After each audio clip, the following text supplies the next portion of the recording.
Hi, everyone. My name is John, and I'm pleased to welcome all of you to today's event for the Ryerson School of Interior Design's 2021 year-end show, Revision's Digital Design Festival.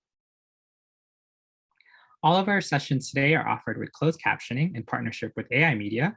So if you'd like to turn this on, all you have to do is click on the live transcript button available at the bottom of your Zoom screen. If you require ASL interpreter services, our provider is also on standby. If you require this, please make sure to pin David's screen. We will be hosting many events over the 5 days between May 5th and May 9th, and we encourage all of you to visit our website at yesrsid.com for a showcase highlighting the student work from this past pandemic year. We will be launching new projects daily, so check them all out. All projects will be viewable for the entirety of the month of May. Today, we are launching our second year projects. We want to begin this event by honoring that many Indigenous nations have long-standing relationships with the territories upon which Ryerson University is located. The area known as Takaranto has been taken care of by the Anishinaabeg Nation, the Haudenosaunee Confederacy, and the Huron-Wendat since time immemorial. It is now home to many First Nation, Inuit, and Métis communities. We acknowledge the current treaty holders, the Mississaugas of the Credit First Nation. This territory is subject of the Dish with One Spoon Wampum Belt Covenant, an agreement to peaceably share and care for the Great Lakes region. Settlers have not upheld this treaty, and Indigenous peoples across Turtle Island continue to resist settler colonial genocide at present day. Settlers, our responsibility is to honor the Dish with One Spoon Treaty and seek out ways in which we can act as accomplices in the resistance of settler colonial genocide. We want to close this opening with a call to action that we will also follow up ourselves. On July 19, 2020, the land defenders of 1492 Land Back Lane stopped the housing development project of Mackenzie Meadows, bordering the town of Caledonia and the Six Nations Reserve. Land defenders have been protecting 1492 Land Back Lane for over 292 days now. If you don't already, follow them on social media to see their current needs for supplies, and visit their GoFundMe, which will be posted in the chat. Next, I'd like to give a statement in regards to anti-racism from the Canadian Human Rights Commission. Racist comments and racist acts, no matter how subtle, can no longer be ignored or tolerated in Canada. We must make an effort to be actively anti-racist, to call out inequality and to challenge prejudice and bigotry, even when it does not affect us. Even the most subtle forms of racism contribute to the conditions that permit overt racism and violence to occur. Now is the time for all Canadians, especially non racialized Canadians, to listen, learn, and reflect on how white privilege and systemic racism contribute to injustice and inequality in this country. We need to look forward and have the courage to challenge our biases, fears, and assumptions and privilege. We need the courage to have the difficult and uncomfortable conversations and to take action. We also want to recognize that if this is the first time you're hearing a land acknowledgement or anti racism statement, it may not mean anything to you yet, but that's okay. Us saying these pieces are really just the first step. We encourage you to do your own research and reflection and discover what these acknowledgements and statements might mean to you. And lastly, Real Vision aims to promote local businesses and bring awareness to our community charities. Today, we are featuring 2 local businesses and 1 charity. One of today's local business features is Afrodelic. Afrodelic brand is a disciple of the funk, spreading the word through our designs. They create original hand-drawn art for clothing, dedicated to making you look and feel funky. Their designs are based on people, history, inspirations, and feelings that influence the Afrodelic. Our second feature is Kasandi. They are aligning handmade talent from East Africa with global fashion consumers. Kasandi works closely with artisan entrepreneurs to improve, introduce, or advance their product design and quality to meet the current market trends, build their businesses, and sustainably increase their income. For those who are attending this event, we will be having a giveaway from these local businesses. We will be randomly selecting a person, and the winners will be announced on our Instagram at YesRSID, so stay tuned for that. And now we would like to give a shout out to the Archives, our charity for today. Their mission is to collect the LGBTQ2+ stories, bring them to life, and share them with the world. They serve as a resource for all those who strive for a future where LGBTQ2+ people are accepted, valued, and celebrated. We would love for all of you to check out our social media for more information on how you can give your support. We have linked our community support page in the Zoom chat, so please check it out as well. Before we get started, I'd like to share a few Zoom housekeeping tips so we are mindful of security concerns while using this platform. First, if there are any major disruptions that interrupt the host's ability to keep control of the Zoom platform, we will be asking everyone to log off immediately. We also encourage respectful dialogue in the chat function of Zoom at all times, and we absolutely encourage you to ask as many questions as you'd like during today's session. To do this, you're going to be using the Q&A pod located at the bottom of your screen. You may also rearrange your screen in any way that works best for you. Please note that rearranging your screen does not impact the way that others are viewing this presentation. Now I will be passing things off to Evan Pavka, who is a member of Ryerson School of Interior Design's faculty. He will be introducing our panelists and guiding discussions from here on out. To introduce, Evan Pavka is a writer, editor, and educator based in Toronto, frequently contributing to platforms such as Arc Daily, Site, and Architects Newspaper, and Azure. Evan, you can now take it away. Thank you so much, John, for that introduction. And thank you to the YES 2021 team and everyone involved for this fantastic event and inviting me to moderate this conversation with such an esteemed panel of thinkers and makers. And now it's my honor to introduce our guest panel for the Intersectionality in Design Table Talk. So first, I would like to welcome Farida Abubakar Bakare from Ajay Associates. Farida is a registered architect in Ontario and holds a Master of Architecture from Ryerson University and a Bachelor of Architectural Studies from Carleton University. She is project director at the award-winning architectural design firm Ajay and Associates. Welcome, Farida. And next we have Elgin Cleckley from the University of Virginia. Elgin is an assistant professor of architecture at UVA with an appointment in the Curry School of Education and the School of Nursing. He is a designer and principal of empathetic design, a design thinking pedagogy initiative and professional practice. Elgin is also the design director at the UVA Equity Center and the NOMA Pipeline Project Architectural Mentorship Program. Welcome, Elgin. And the next panelist who will be joining us is Juana Abuzena from HOK. Juana is an award-winning designer who's won the Design Research Award for her research focusing on integrating biophilic elements to reduce patient vulnerability to hospital-acquired infections while waiting in emergency waiting rooms. She's currently working with HOK and is an advocate for diversity and research in design. Welcome, Joanna.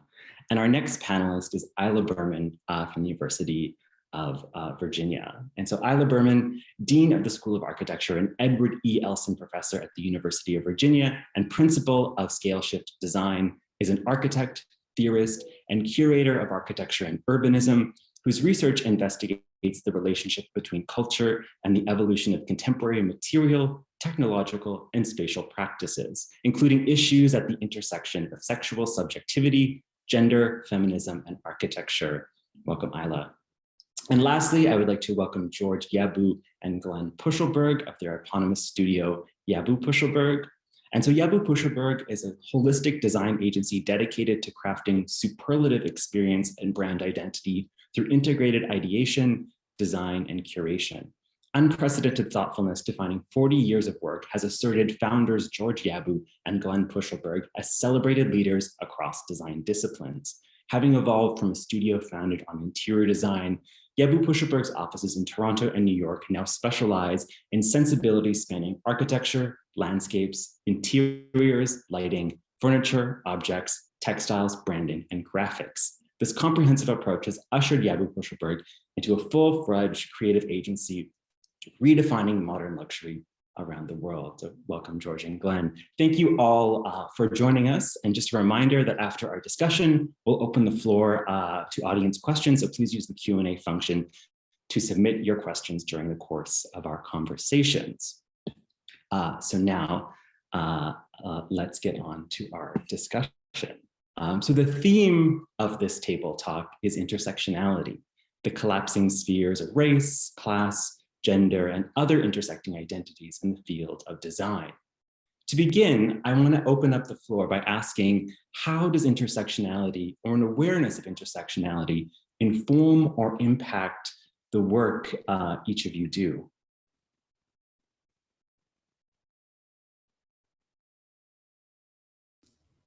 Well, maybe I could just start, open it up. I mean, we are fundamentally diverse beings with overlapping identities of gender, sexuality, race, religion, ability, socioeconomic standing, among others. And we live in a world that is socially hierarchicalized into spheres of advantage and disadvantage, or privilege and discrimination, that's based not just on who we are, but how we fit or don't fit into structures that are considered to be normative. The place from which power is exerted and that defines a standard against which all sexualized and racialized others are often measured. And you know, this forms the kind of basis. So when we talk about the normative, this is, you know, in the West, the white, young, heterosexual, Christian, financially secure male.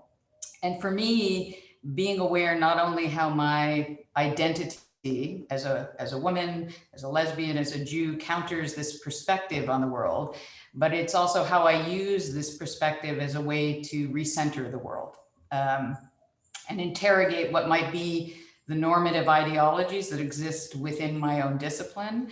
I'm interested in the ways in which the margins or minor forms of practice can interrogate dominant norms and are theoretically very powerful. And I would say my thinking has been liberated by a lot of feminist and race theory, and that's sort of where I start. Thank you, Isla. Would anyone else like to share?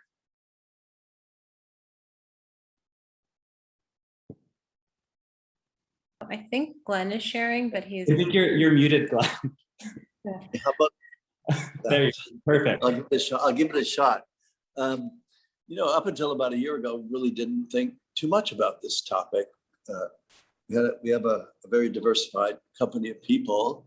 We travel the world, and it wasn't top of mind up until the last year when there was civil unrest in the United States.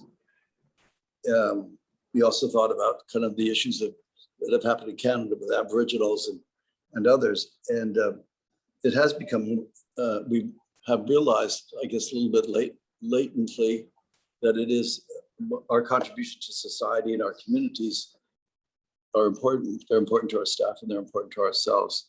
I think for us, it's a kind of that opening awareness is we're starting to act on it by of course, investing in minority scholarships, investing in things like mentoring programs for minority high school students in southern states, of creating a teaching program within our own studio about the essence of racism and systemic racism and where we all exist in that and how to improve ourselves. But I don't know if I'm answering your question or not, Evan, but I think we have to start somewhere. It's an excellent point. We all have to start somewhere, and especially in larger firms, it's a shift that you mentioned really has been from the weight of the past year. But for Farida, you also work for quite a large global firm, so I'd be interested to see how that impacts the work you do. Of course, and I mean, I'm an HOK alumni, so my background obviously in architecture has gone from the big corporate firm to more of a boutique firm that is obviously Black owned.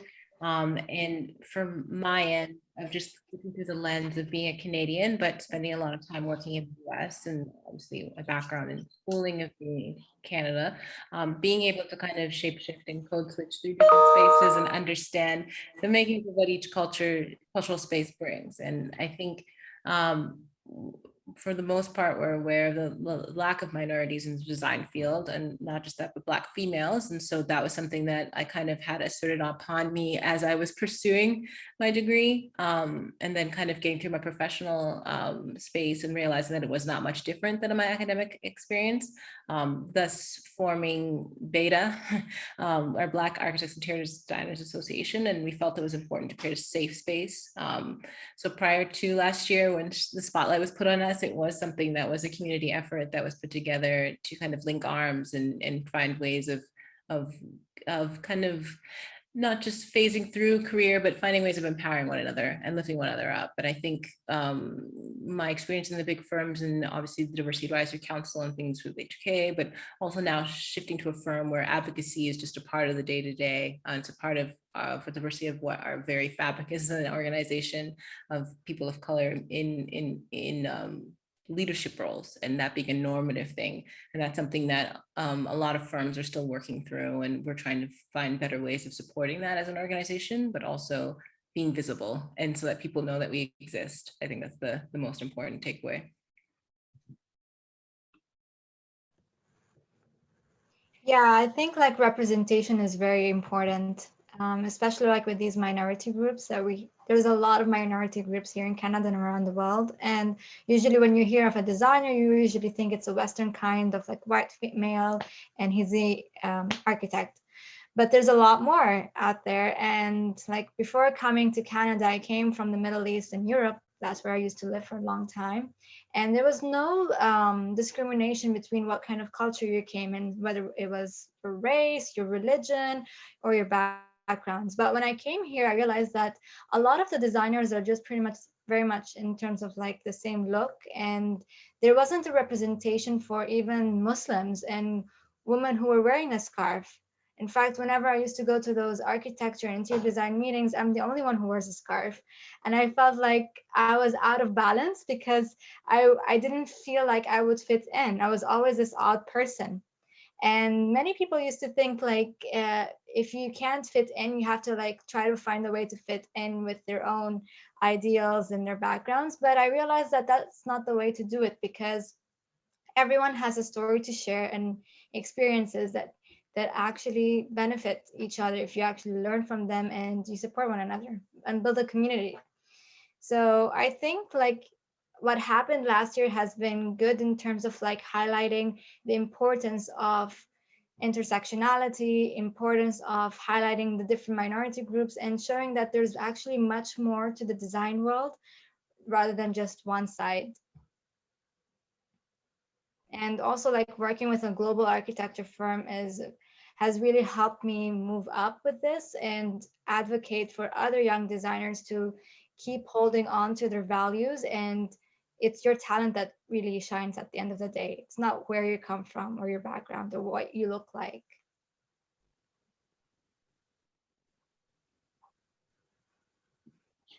And Elgin is someone else who, like Farida, has worked across Canada and the United States and for large firms. How does intersectionality figure into your approach? Sure. It's really interesting and nice to be back in Canada for a bit. And I can honestly say that my experience there really shaped me based on my upbringing in the United States. You know, one of the things I really found in design is that the more you push yourself into spaces, the more you learn about yourself and how you interact and connect with others. And what I really learned in Canada was a real intersectional way of thinking. I was kind of in a space of binary thought in the United States when I was in education. And then that binary was just the earlier comments about not seeing yourself in these spaces. But once I was in Canada and also working in architecture and in public facilities, it really became a way of being in conversation to the actions you have to what you create. And I found that to be really beneficial, especially back at the same school I actually was educated at, which is a very surreal experience in its own right. But what it does is it makes you realize that every conversation you have, every way that you practice, the way that you think is a model for thinking about how to move forward. And so it's something I'm incredibly grateful for, and I really am appreciative to be in this space and an opportunity to come back into this. And now that there's this level of awareness and this level of thought, it really becomes a practice that we've really fostered here at UVA. Great, thank you all for sharing that. And these ways of being or approaches or perspectives, I can imagine have largely been shaped by the challenges many of you faced in your careers when you were starting out and even today. So I'm curious to know what those hurdles were that you faced in the early portions of your career. And Glenn, I can imagine that the landscape of interior design when you started working in the 1980s is very different than it was now. Yeah, what I was going to talk about is the issue, you know, the propensity of people coming into interior design. I mean, this is a bit of a generalization, but there are many women and there are many gay men, disproportionate to the population. And I think when we're involved in a program for a couple of years of mentoring kids in high school of minorities, of trying to encourage them to let them know what, and understand what interior design is all about. That because there is an issue if you're Black or Hispanic and some kind of more macho society, that this is really not for you. But sitting with high school students and mentoring them and giving them little projects and they present to our staff, you start to build a bridge. And I think that it's important to start early and not to say why isn't there more diversity in universities and colleges in the design profession? Well, you have to break down the misconceptions of what they're all about much earlier in the process, I think.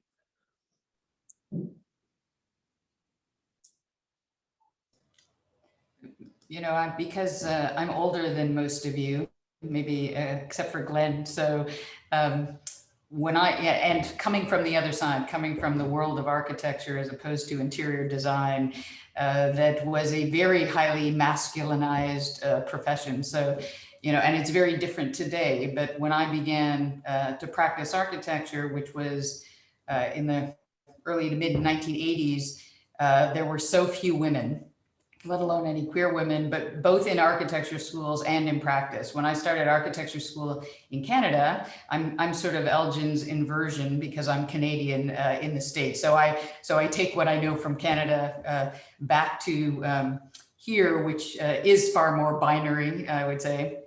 But when I started in Canada, less than 7% of students in architecture schools were women. And there were only 6 women in my class of, you know, close to 100. And I've often remarked that I didn't even notice, which is likely the only reason that I managed to survive. I had no female professors. There was only one in the entire school. I had no mentors.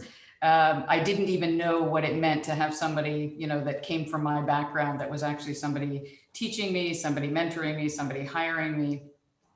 And being a woman architect at that time was such an anomaly that I had said in another context once that I had to come out as an architect long before I had to come out as a lesbian, simply because nobody believed I was an architect because I didn't look like one. you know, just as simple and as straightforward as that. And I was always treated as someone's assistant. You know, you dealt with implicit bias daily, and you couldn't take anything for granted.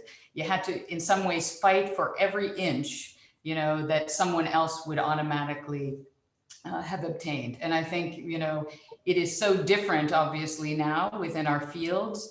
And many of the students that I teach and oversee within the school, they don't necessarily know that history, even though they feel it in a different way at a different level. But because of that experience, that has, you know, is why mentorship and advocacy is so important, or it's so important for me to be a mentor, you know, in relation to another generation, is for exactly that reason. That history, I remember it very well.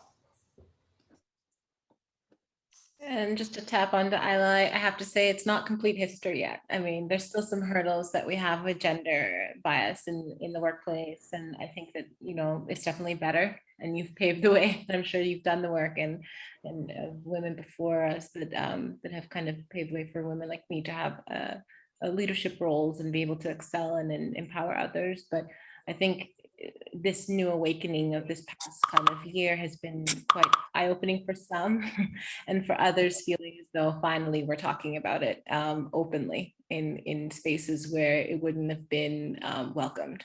And I think that that's just a sign of progress of what is to come. And really the work we're doing right now isn't for us, it's for the generations to come that are going to enter the design field, and making sure that these conversations don't end of just the impact, but also of the experience, knowing your privilege and understanding what you can do with it. And I think that that was something that Glenn really touched up on, that the importance of minority scholarships, importance of investing in the youth, because they're going to be the ones that are taking our place, and then leadership roles will be led by us, and then we can kind of guide their principles and this new generation of thought that's incredibly exciting, and the embracing of all sorts of sexual and socioeconomic backgrounds into architecture, and being open about that in the workplace has never been the norm, even 5 years ago. So I think it's incredibly exciting, and it's just all these demographic studies that we're doing, even with, for us, for Beta, like learning who's out there, people identifying who's out there. I think there's always been this Canadian experience where everyone just wants to be Canadian. No one's ever been open about being from a specific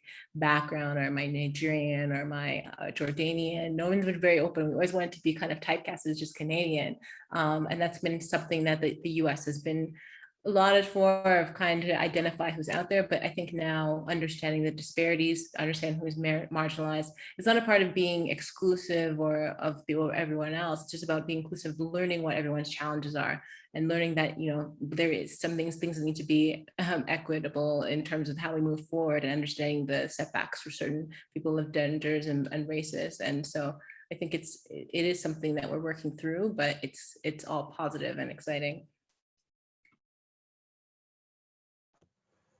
I think these are really good points, Farida and Isla. Like, having representation is very important, because like, I'm talking from the younger generation here. Like, when I was in school and I was looking for mentors, I would not, like, it was very difficult for me to find a mentor that I could relate to or feel like they would understand where I was coming from.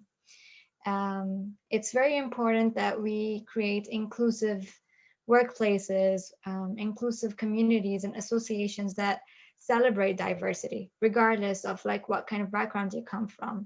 And yes, there's still a lot of male-dominated architecture field. Like, we're still in this. Like, if I go to my office, we see a lot of males as architects, and then when you look at the interior designers, they're mostly female. And you don't really see that. Like, there's a lot more coming in the future, I'm sure of that, but we need to like educate kids when they're in school. Like, it's okay for a guy to be an interior designer, and it's okay for a girl to be an architect, to be an engineer. In my culture, I'm Jordanian and Palestinian, we don't have a difference between, like, if you want to be an architect, doesn't matter if you're a girl or a guy. In fact, I was supposed to be an architect when I was in school. And my cousin, he's a boy, and he's an interior designer. and no, he's straight and all of that. So it doesn't matter. So I think like in the Western world, we need to really educate the kids in high school and even like at the start of like elementary school that you can be whoever you want, and it doesn't matter what kind of sexuality you are in, what kind of backgrounds, because you can be whatever you want. And if we just keep on training that thought throughout the process, I don't think we're going to be having this issue anymore. And we hopefully we would not need to talk about this anymore and just be inclusive. To add to these great comments, one thing that I really am fortunate in the mentoring I do is to talk about what I call the bias meter, which kind of runs from a 0 to a 10. You know, if something happens, because sometimes you think, wait, am I crazy? Did that happen? Like, yes, there's validation that that happened, but also this way of thinking of how to react and navigate the range of things that can happen to you. I've had a lot of things in my design career which have been around that space, but those tools are incredibly important because they become courses of action for you to overcome adversity. And that's really at the key of it. You know, you have to think to yourself, you know, what are those spaces that you actually can become a model for how to shift where you end up on that meter.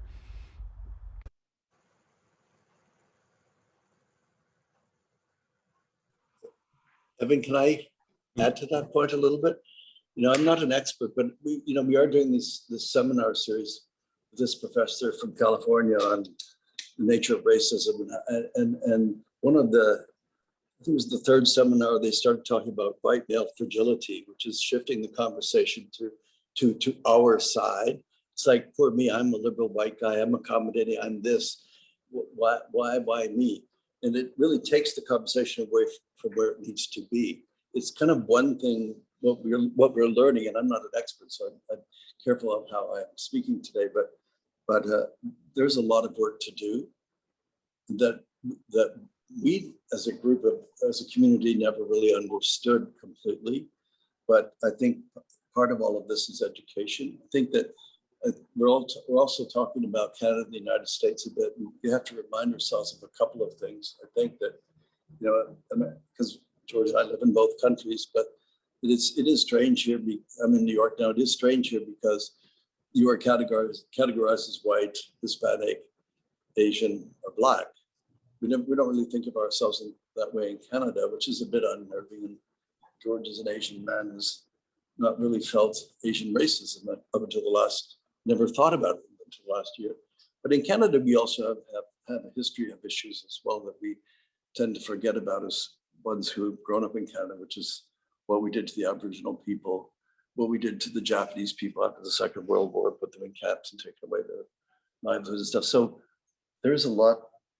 Part of it is, of course, addressing and helping those in mentoring and scholarships and those things, but also is more learning and more understanding of not only of history, but then of where we are today and what we need to do and how we need to teach ourselves about the meanings of racism in a much deeper level, I think, in order to be able to lead or adjust or be relevant. Yes, thank you all for those insights, and again reminding us of that need to really grapple with those complex histories and shift the narratives through the really amazing mentorship and advocacy you are all doing, which you jumped ahead and stole my next question from me. Sorry. about all the amazing initiatives you've been involved with. But because of that, these mentorship programs you've been engaged with and these various forms of advocacy are all tied back into the built environment. And, you know, oftentimes we really use these architectural or spatial metaphors to describe some of the issues that you all have been talking about, right? Structural racism, the gendering of spheres or spaces, class barriers and divides. So I'm curious to know from your side, what opportunities then are really inherent in the built environment to tackle some of these issues? You asking me? I'm asking the floor. Okay, shush. Well, maybe I'll start with this. You know, I think our architectural metaphors are really apt in this sense in different ways. I mean, on the one hand, we're in the business of world building. And I always see that as a kind of opportunity. I often say that, you know, we translate fictions or our imaginations into reality, and in that sense, and we build the world in order to reconstruct ourselves. And that act for me is not just highly creative, it's highly optimistic, because it enables us to kind of transform the world through what we do. And I think architectural metaphors are used because architecture is grounded, you know, in bedrock. It's built into the earth. It's permanent. It's highly structured. And these terms also, for me, point in many ways to the depth of the issues and the challenges which can't be dealt with in a superficial way. So, and I think that's an important one for me, because we talk about inclusion and equity, which is critically important, but I'm interested, let's say, in going to the next level, in interrogating those things that are more deeply embedded in the way that we operate. So the occupation of space, we know, is highly gendered, it's highly racialized, it's divided and classified. It determines things like rights, borders, boundaries, territories, ownership, identity, who does and doesn't have access to public space or specific types of space, makes clear in some ways how this occurs. You know, when I was teaching architectural history, you know, a man wandering in the streets at the end of the 19th century was a flaneur, a woman wandering in the streets was a streetwalker or a prostitute, right? When I have written about it in relation to pride, to queer culture, the taking to the streets as a form of protest was a really critical act in a way, because it was about, you know, bringing something out that was hidden, you know, inside architecture, in the same way that women historically were part of domestic space. You know, the fact that architecture was gendered, and that landscape and interior design, landscape architecture and interior design were more domains of the feminine and of women in practice, is not surprising, because it goes back to, you know, links that were made. The domestication of space was the sphere of women, but architecture, you know, literally was a male domain. So I think these things become really critical. The rendering public of the private sphere, the making visible of the invisible, or strategic forms of inversion that we use to recenter, you know, marginalized identities. For me, they are cathartic acts. They're acts of protest, but they're also acts of design.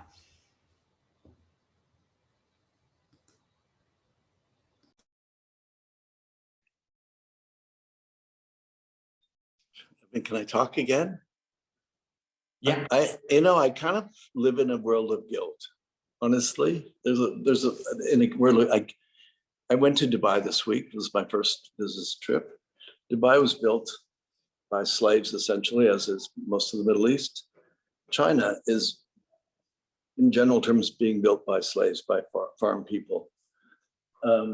That's where all the business is today, isn't it? For a lot of business, for architecture, interiors, whatever. And, you know, we're kind of trying to figure out how to redeem ourselves. I'm going to take it to a much more personal level. So we, you know, and I'm not here to advertise our company, but, you know, we're designing a transitional home for gay, lesbian, and Aboriginal teenagers in Toronto, gratis, and helping raise money for it, and thinking about it as a home and not as a prison for people, to help them get off the streets and be in a place for a few months where they have pride.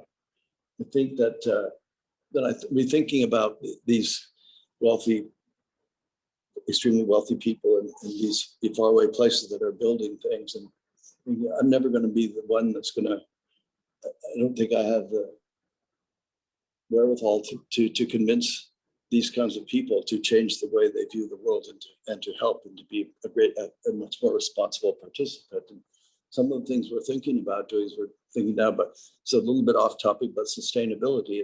How can we reform our contracts to try to donate some for them and us to donate some of our monies as carbon offsets and things, but taking incremental steps and little steps to make the world a better place, whether whether it's because of the biases and racism that exists, or whether it's because of the need of the world to be a better place. But I kind of think about it in smaller incremental terms of things that I can accomplish and affect a community around me and communities around me, and hopefully and change the view of clients, but one step at a time. But I know it's just a different approach because I don't know how else to get there. I think that's the right approach. I think our cheesy line is, or one-liner is, we're building community one member at a time. It's more or less the way that we've gone about it. Word of mouth, and there wasn't really any way of speaking out each other. There was no way of identifying what our race was on OARC. So it was solely people saying, oh, I saw somebody at this one event or at this event, and I saw the student who might need some support. So I think that whole sense of curating a space that everyone is an ally, no one is an outlier. I think that's the strength we have. If you're not of that experience, doing just that, just curating a space where people are open of being who they want to be or who they're trying to be, and then and empowering them and amplifying their voice and sharing their stories. I think that's been also the most powerful thing of the last few months, of just people outwardly identifying, even if they were white passing or having a background where they felt they didn't have to identify prior to, but now they felt it's important to speak out because their story is a part of this movement of expression. And then also this movement of self-discovery, and then what does that mean when you identify for those, and then what support are you giving, and someone might see you and then feel inspired to do the same, or a youth member might feel that this future looks brighter for them because they have somebody that looks like them that's in this practice, like I was saying. So I think we're not sure where those moments will happen, and so being proactive about it and hoping that you spark an interest or spark a moment for someone is great. Thank you. And that kind of pivots nicely to my next question, which has to deal with, again, as the discipline continues to interrogate these embedded structures and its implicit biases, what are the transformations that are required both in the practice of design, but also in its pedagogy to ensure that design, its education, and its execution is inclusive? And Elgin, as someone who has one hand in both of those realms, I'm sure you have some insights. Sure, thanks. One of the things I always focus on, Samina Raja, she's she's associate dean at the University of Buffalo. She also leads their research and inclusive excellence. She talks about 3 forms of transformation. The first being symbolic, the second is a behavioral and cultural, and the last is structural. And I always think of measures working along that way. You could think about that, the fact of saying that, you have scholarships, and many thanks to Isla for the structure that's been set here at UVA, but the idea of a scholarship that's named, we have after the first African-American man and women of our school. But then to think about how that then shifts into, say, a studio based on on the background, and also a project that really talks to social and spatial justice. And then that heads down to structural, where all of a sudden now you're producing designers who look at social and spatial justice and then go out and practice. Operating on those 3, I really focus on that in my academic work, my community work, and also my professional practice. But I've found that that's really a required way to think about shifting and change. I think you also then have to find out where you are along that path, and and what it takes, and where do you fund, what do you move. But at least you have a guiding space that takes you beyond to a land of belonging.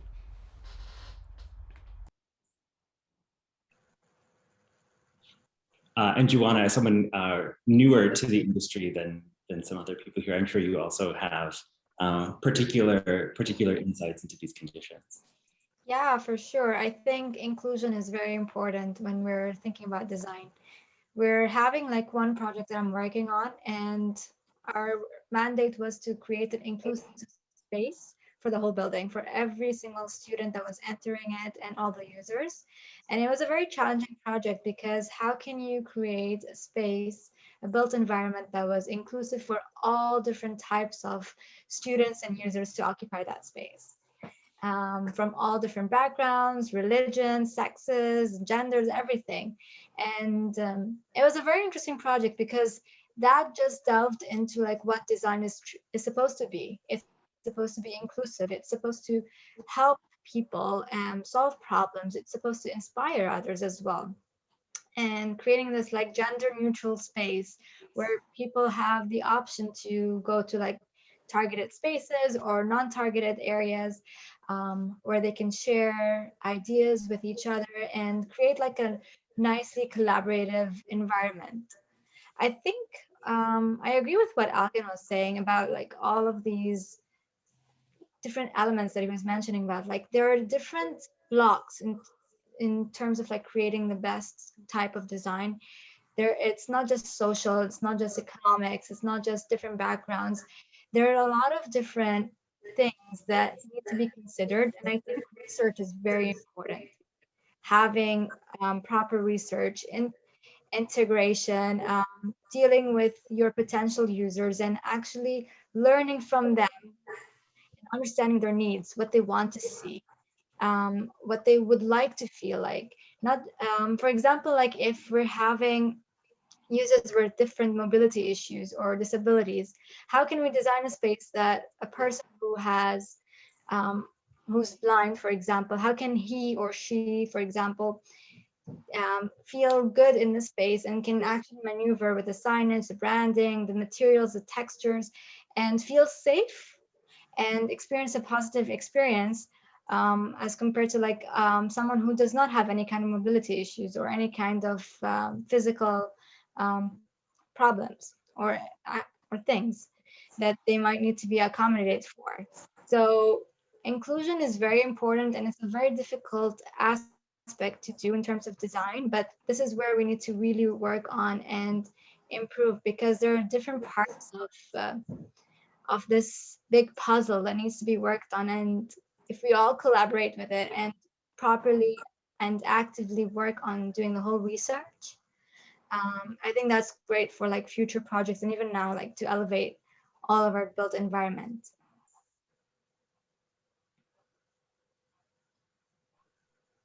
That's a great reminder about the role of research, and again, the role of design as solving problems rather than producing them.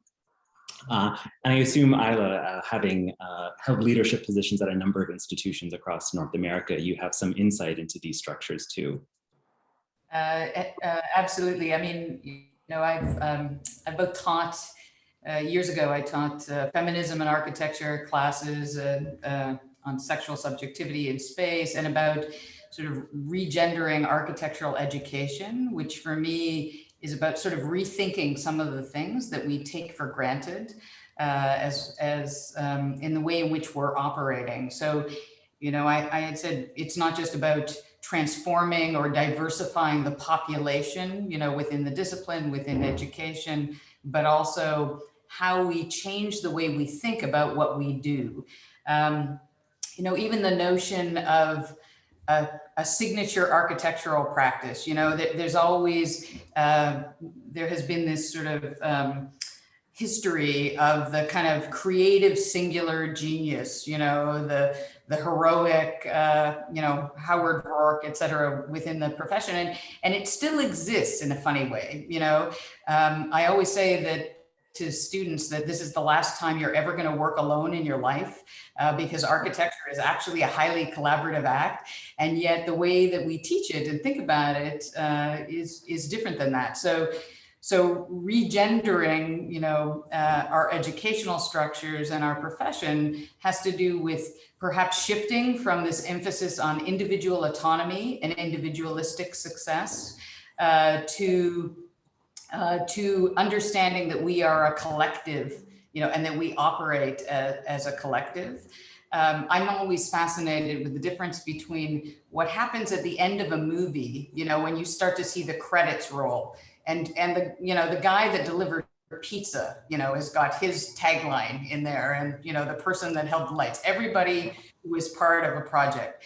And yet architecture is, you know, we operate in the opposite realm, you know, where an individual, a name, a firm, you know, even the corporate firm, you know, HOK was about signify something, right? It was about a kind of anonymous, but a corporation, a firm, you know, as that.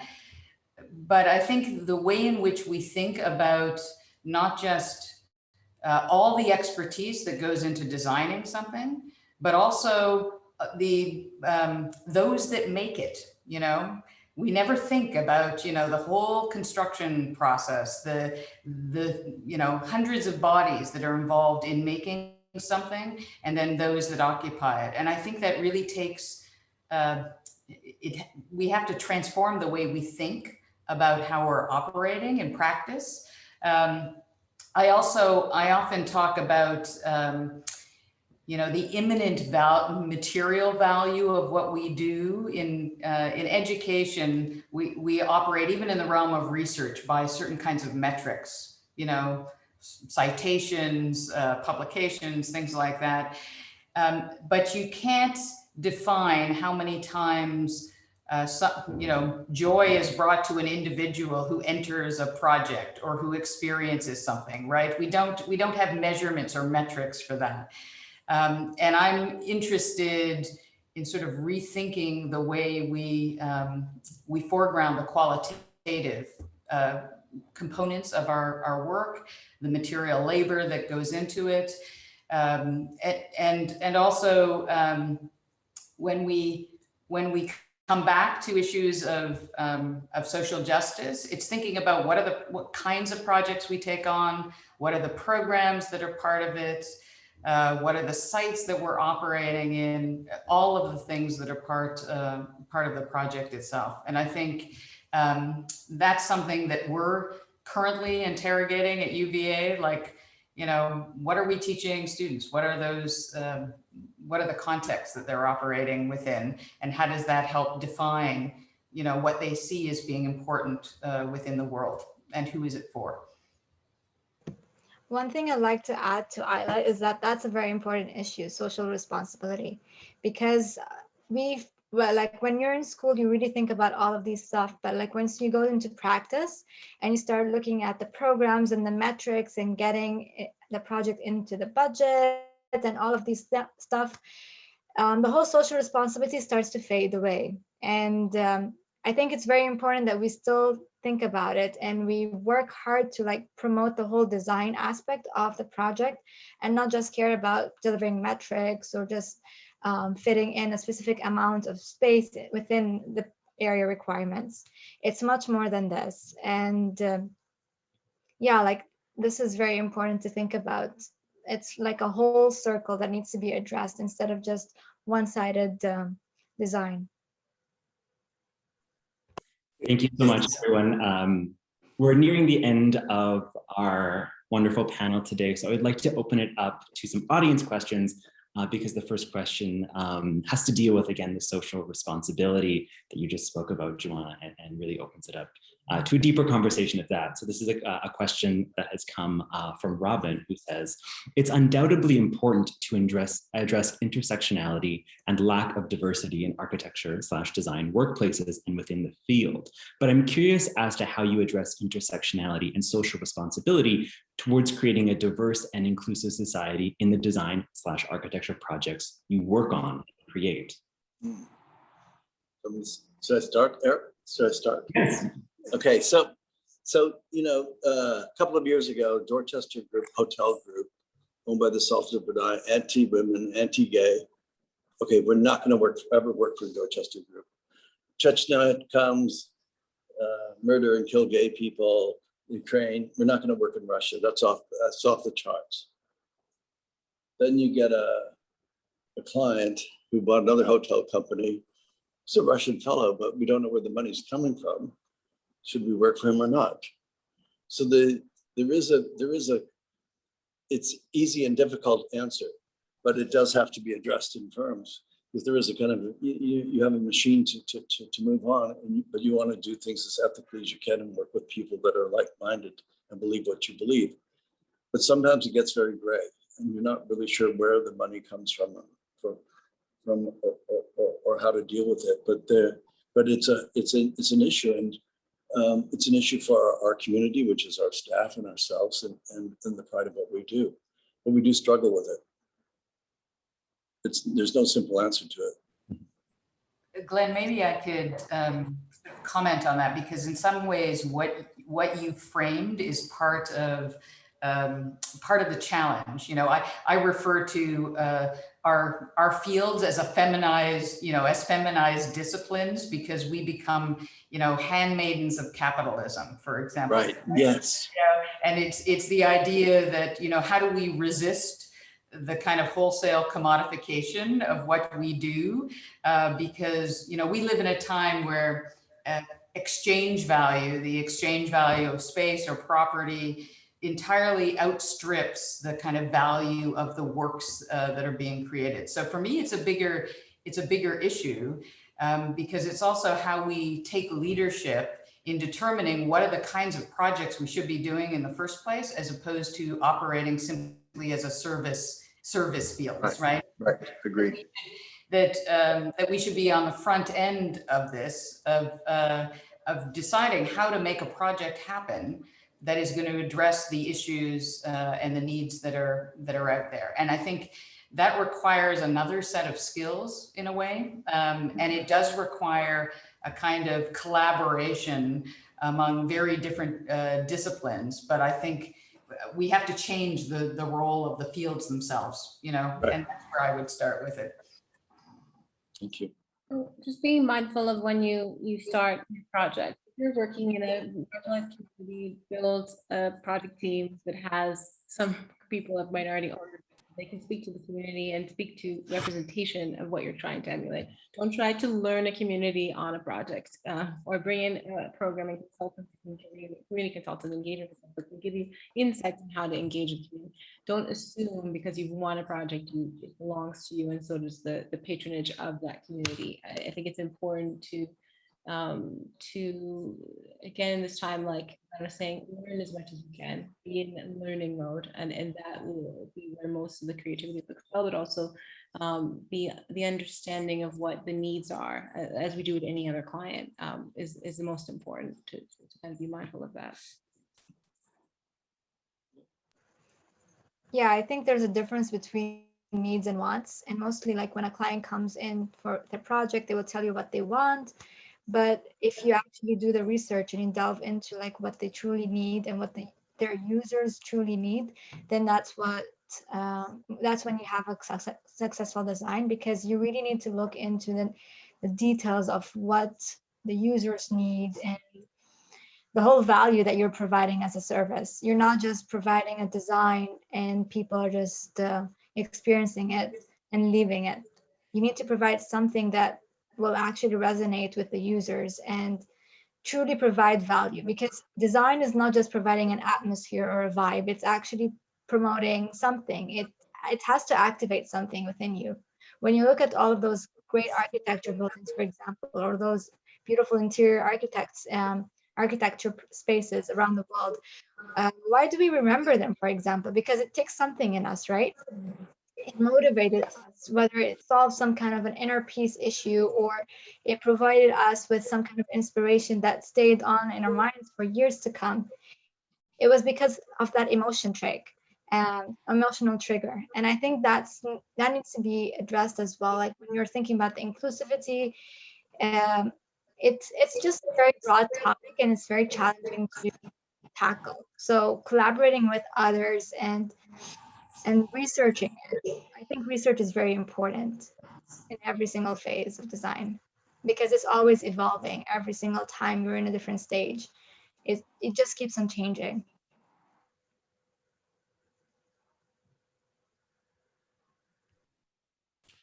Great. Well, thank you all. We're nearing the end, the finale of our talk tonight. But thank you all for your really, really rich, insightful comments and this wonderful discussion, and reminding us again of the ethics inherent in the discipline, design as a collective act, and really the potential of design to build new kinds of worlds, the kinds of worlds we want to live in. So thank you all. And I will now pass it back over to the YES team for their closing remarks. Thank you, Evan. We will now be ending off this discussion.